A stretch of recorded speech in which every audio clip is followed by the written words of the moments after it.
We are in the football stadium at Indiana University.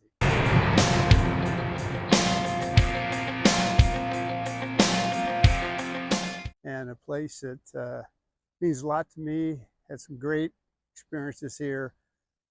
Met great people that have, as you've seen here already, remained friends to this day. And to be back in the stadium and know the success that they had last year and hopes as they head into this season. It's been a great day. Well, it's interesting. I had, back in those days, I was an assistant football coach and did a lot of time working summer camps and going to football clinics and talking. And I got to meet Bill Mallory and Bill Mallory's staff of guys that became good friends, and a job opened up. And Coach Mallory called me and asked me if I wanted to come down to IU, and couldn't say yes quick enough. So, and I had a chance to work for Coach Mallory for 2 years, and there was nobody better than Coach Mallory. And I mean that in the sense of being a great person, a loyal guy that taught loyalty. I know the players really enjoyed playing for him, and all of us on his coaching staff learned a lot. Well, the next opportunity I had to come and coach here at IU, Terry Hoeppner, who was a great friend of mine. We kind of grew up in the coaching business. Again, did a lot of football camps together and developed a friendship. And then we coached against each other. I was coaching at Butler, and he was coaching at Franklin College, which was his alma mater. And, we saw things the same way in terms of coaching and coaching kids, and what level you coach at doesn't matter. It's the coaching and the experience and the development of young people. And Hep got the job at Miami of Ohio, and he hired Billy. And Billy was a young guy, hired him to come to be a young assistant for him. And golly, it was a great experience for Billy. And I knew it would be, because I knew what kind of coach Terry was, but even more so what kind of person he was. But wasn't long after that, Terry had enough success at Miami that he was noticed, especially here in the Midwest. And that's when IU hired him to come be new head coach here at Indiana. And so it was, big for him, and he brought most of his staff, and that included Billy. So all of a sudden, Billy, bounced to the point of now being an assistant football coach in the Big Ten, working for a guy that he had worked with at Miami. And as Hep decided to fill out his staff, he gave me a call. And at the time, I really wasn't looking for another job, but him being a friend and the respect I had for him as a football coach and a person, having Billy on that staff, that was a kind of a no-brainer, and being a coach at IU. So I mean, there were just so many factors involved that was important. Linda was totally on board, and so that's when, how we got here at Indiana and got with Coach Hoeppner and some of the guys that we had worked with in the past. Oh my gosh. Bucket. The bucket. Yeah, maybe. Since you won 2 of these, Coach. How about that? It's 99 years worth. Pretty heavy now. Got it? No, I gotta get my hand in the bottom. Yeah, there you go. Get in this picture, man. Greatest rivalry in college sports. And the people that have been involved with it through the years believe that. There may be some people around the country that differ with it, but that's the beauty of these rivalries and all that. But the IU Purdue goes back a long way, and great history to the game. So many times, guys are playing against high school teammates or brothers, cousins, particularly in the early days where you weren't traveling all over the country to play. And your big games are close to home. And that's why I say I don't think there's a rivalry in the Midwest that can compare with the IU, Purdue, Old Oak and Bucket rivalry. One of the things, coaching at Indiana gave me the opportunity to coach with family. And those that have done this before understand how important that is, because your daily life isn't the same as most people up and down the street, with the hours you put in and the stress that goes with it, and the winning and losing and jobs on the line, all those kind of things.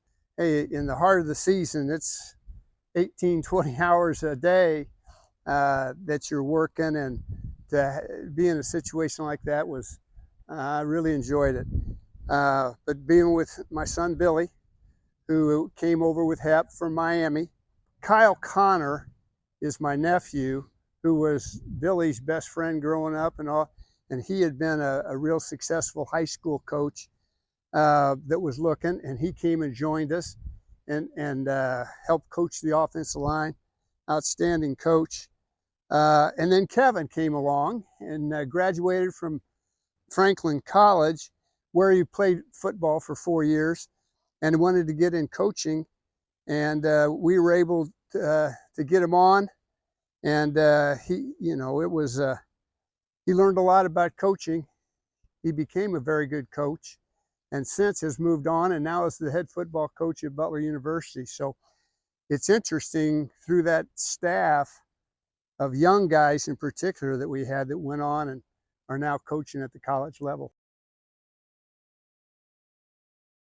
That was the saddest thing I've ever been through in my life. And Terry said earlier, had become a really good friend of mine, and a guy that I had so much respect for as not just a football coach, as a person, and how he treated people, and how he made everybody better just being around him. And we had a chance to get things going here. I think we had an excitement going with Hep coming, a little bit what's going on here now. With the rejuvenated spirit and winning all the games last year. I mean, IU football is back, and that's kind of what was happening 10 years ago, or whatever exactly it was, where he brought a sense of enthusiasm and belief that the players really picked up on. The staff had bought in, but anytime you change coaching, you gotta the players got to buy in, and they did. And then we got through a season, and then all of a sudden we got word that Coach Hoeppner had cancer and was very sick. And it shook the whole program, shook the campus. I mean, because he had that kind of a enthusiasm to him. Again, a lot like what's going on here at IU now. And unfortunately, he fought it and coached some more. I can't remember, as we're walking right now, exactly the dates, but at some point it came back to us as a staff and a team that he had a reoccurrence. I get, quoted on the medical term or in the exact dates, but it was one that we all knew, this isn't good. We saw him at the end, but then it got to the point where, we really, couldn't see him, and we got word that he passed away. And that shook this campus. He had that kind of personality that won people over. And I mean, he did a great job of going out into that campus and selling people on IU football, and that the enthusiasm that he was going to bring and all that, and he did. He really did. And so, that was one of those that, like I said, it shook everybody. Well, after Hep died, and of course they had to make a decision to keep the program going, and so I was named the interim head coach. And it's interesting. Again, I fall back to had people that I was really close to, to be honest with me. You know, all of a sudden I'm making decisions. I'd been a head coach before, and I had done that, but not at this level, and not in such a situation where, you know, the head coach had died, and a beloved head coach. As I walked through this stadium, I remember how he could bring this place alive. So anyway, it was a very difficult time, but we had to move on. And so the administration, you know, named me the new football coach to get us through the season, that season. And we had some success. You know, part of it was we had gotten better as a football team because of Coach Hoeppner. But we went out and we got enough wins that we could go to a bowl game. And that was great for our players, great for the community, great for the campus, because they knew that was Hep's goal, to get play another one. And so we were able to do that. And I'm sure he was looking down from above, and you know, that was a big year for Indiana football, and it was in recognition of our leader and Coach Hoeppner. Yeah, there was a lot of things that the players wanted to do for Coach Hep, and you know, after his death, it shook all them. I mean, and you know, when you're 18, 19 years old, 20 years old, and you believe in somebody so much, like they did Coach Hep, that's hard for them to handle, that the guy that recruited so many of them but sold them all on the program had passed away. You know, they didn't even have a chance to say goodbye. And so that was a really difficult time that we all went through. We really did. That first year, the team consists of a lot of guys that Hep recruited. And so when, you know, he passed away and we took over, we had some guys on the field, and they were playing for something. You know, again, because of the loyalty they had to Hep, they wanted to win. So winning you know, going to a bowl game was huge. They were realistic enough that we weren't ready to win a Big Ten championship, but by God, we were good enough to go to a bowl game. And never forget it. We got there, and all of a sudden we're playing Purdue.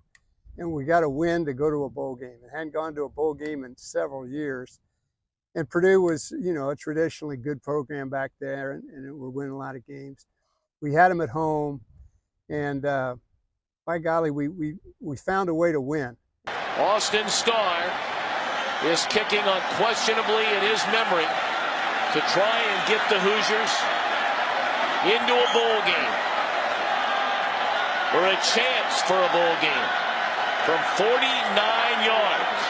The snap, the hold, the kick, it is good!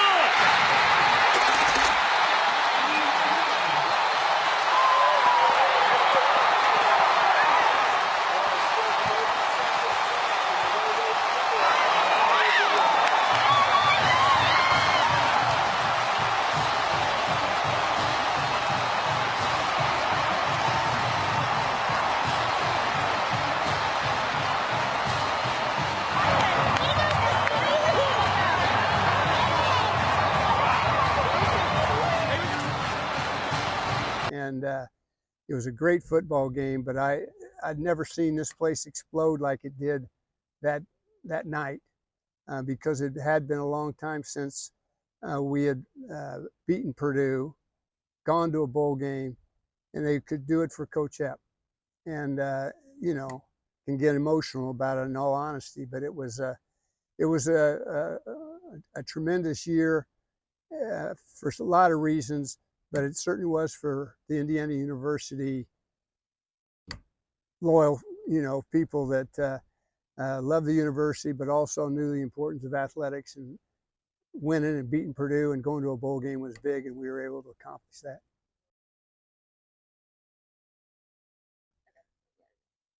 Well, having the chance to be a head coach in the Big Ten, I had been a head coach at different levels, and football's football, and you got to coach kids at whatever level it is, and really in the Big Ten, there wasn't a lot of difference. What you have in the Big Ten, you have a big staff, and as a result, if you hire good people, then you're going to be able to coach a Big Ten program, because number one, you can get out and recruit them. Number two, you got the size staff that can work, and if you get the right people, then you get a chance to win. And in all honesty, the X's and O's and what you teach and all that isn't any different than at the high school level, really. The difference is you have plenty of coaches. When you add in the graduate assistants or different layers of coaches, you may have 13, 14, where at a smaller level school, you may have 3 or 4 coaches. So obviously you're able to coach kids better the more coaches you have. So that's, I think, the biggest difference in coaching at a place like this over a place like Butler. I never let it bother me. The focus of the game is so intense that your mind's on the next play, and 3 hours later, you look up at the scoreboard and we won or we lost. If you listen to all the people in the stands or whatever it may be, you're not going to have any success, because then your mind wanders and you're worrying about things you can't control. So you do the things you can control, you do the things you've been taught and practiced, and then you go and play with your best effort. The Michigan game, I remember it like it was yesterday.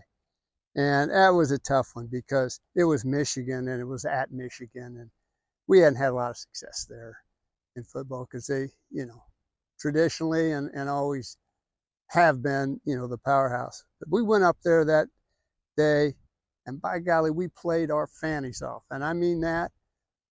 I don't ever remember a team that played with such great effort. And we had them beat. And but it was late in the game. And if we could have maintained possession of the ball, we beat Michigan at Michigan. And we had a play that went down the field, and, I'm on the sideline, but it was. Completes it. Belcher fighting for the ball, and they're going to say it's intercepted. Donovan Warren came in and took it away from Belcher. Bill Lynch incensed. He should be. I think I thought it was a catch. But anyway, the call went for Michigan, which I think everybody in the Big Ten can tell you through the years, Michigan gets a lot of those calls. And I say that half in jest, but because I'm away from it long enough. But on that given day, that cut our hearts out because we played with our hearts out. And I guess I got a little nervous and heaved something into the stands. That didn't hurt anybody, but I got chastised by people for throwing a little gum, but I don't think it hurt anybody. Yeah. So, but I can sit there and talk about that now, and I don't know, was that 10 years ago? And half laugh, but realize, hey, that's part of playing in front of this many people, and how hard you work all year, and how hard the players work. That those breaks got to go your way to have a special season. One of the things you learn in coaching is, and you want to have an influence on your players, that there's a right way and a wrong way to do things. And I was told this story by the coaches, yeah. And so it probably is true. But I was walking through the locker room after a practice one day, and I looked up. Brad Jones was putting thumbtacks on the note board, and I noticed he put it up with one thumbtack. And I brought him back in. I said, "What did you do here?" He said, "I don't know." I said, "You do things right, whether you're putting thumbtacks up or whatever you're doing in life, you do things right." So I took out and I put the thumbtacks in the four corners of the handout. Said, "Okay, get out of here." So he left with a little lesson. I think he went and probably, he was a assistant coach is what he was. So he wasn't a player. He probably went to the other coaches, and Lynch is going crazy. He's worried about thumbtacks. Well, then later in the day, I went down there and looked at the board, and there was a board with 2 thumbtacks, just like he had done. I searched. I was going to jump that guy who did it next time. I found out it was my son, Kevin, and it was easy to get all over him.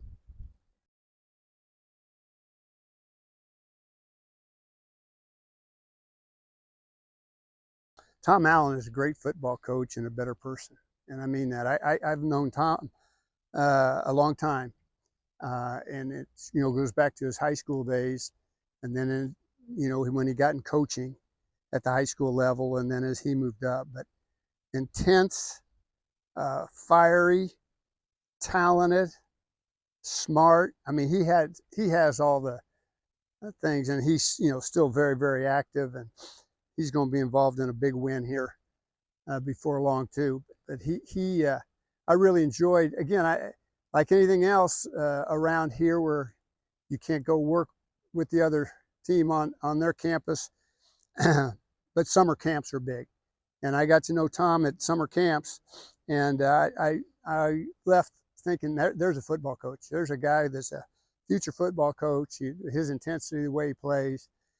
And so I kind of followed him, and then he was on a state championship team as an assistant coach at Ben Davis, and ended up, Dick Dullahan was his coach, head coach, and knew what kind of a coach he was going to be, and get in a bigger situation, which he did, and all the way to being the head coach right here at Indiana.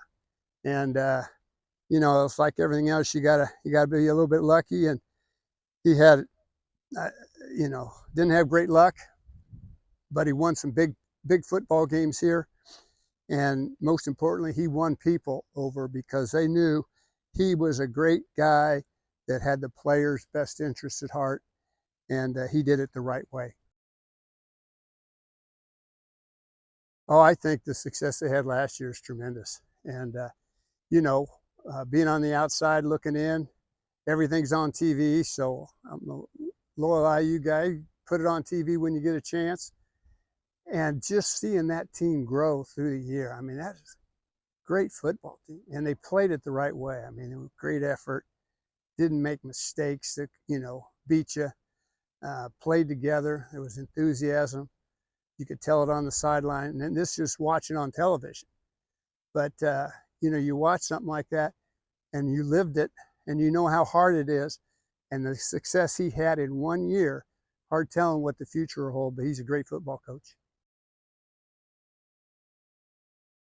I'm standing next to the Rock, which for great IU football fans, it's a memorial to coming to a game. It's as you walk by it, and it's in recognition of a great football coach, Terry Hoeppner. When we first decided to show the Rock and have it in recognition of Terry Hoeppner, it was on the field. And so when the players came out from the locker room, the tunnels, they were there to give a pound to the Rock as they went to the sideline. And then from there, it evolved to putting it outside where everybody, you can have a visitor here, they can come and put their hands and touch the Rock, which is symbol, really is in recognition of Indiana University football, but Terry Hoeppner in particular. I was very fortunate to have the opportunity to come to Indiana University twice and be on the football staff and a part of the greater university community. It was a great place for my wife, my family, and certainly all the other coaches, players had the opportunity to be with. And that's what this thing's all about. You keep a job winning and losing, but from the managers to the down the line players to the star players to the coaching staff, training staff, it's one big team effort, and it's great to be back in the stadium, and so many great memories of the again, not so much the wins and losses, but the people that we competed together with, and the great university this is, and appreciated my time and certainly our family's years here at in Bloomington at a great university. Mark Deal, Indiana University Assistant Athletic Director. There are 5 people in my life that have meant so much to me and actually changed my life since I turned 18 years old. Lee Corso, Stan Parrish, Doug Graber, Bill Mallory, and Bill Lynch. And Bill Lynch changed my life in the fact that 18 years ago, he gave me a chance for a second act at Indiana football. After I had been coaching and got fired and started to work in the athletic department, he gave me a chance at a second act to be his director of football operations and get back into football. And 18 years later, I'm still fighting that battle. And I appreciate that so much. I owe so much to Bill Lynch for what I've been able to achieve here at Indiana. And I'm grateful for that second act that he gave me.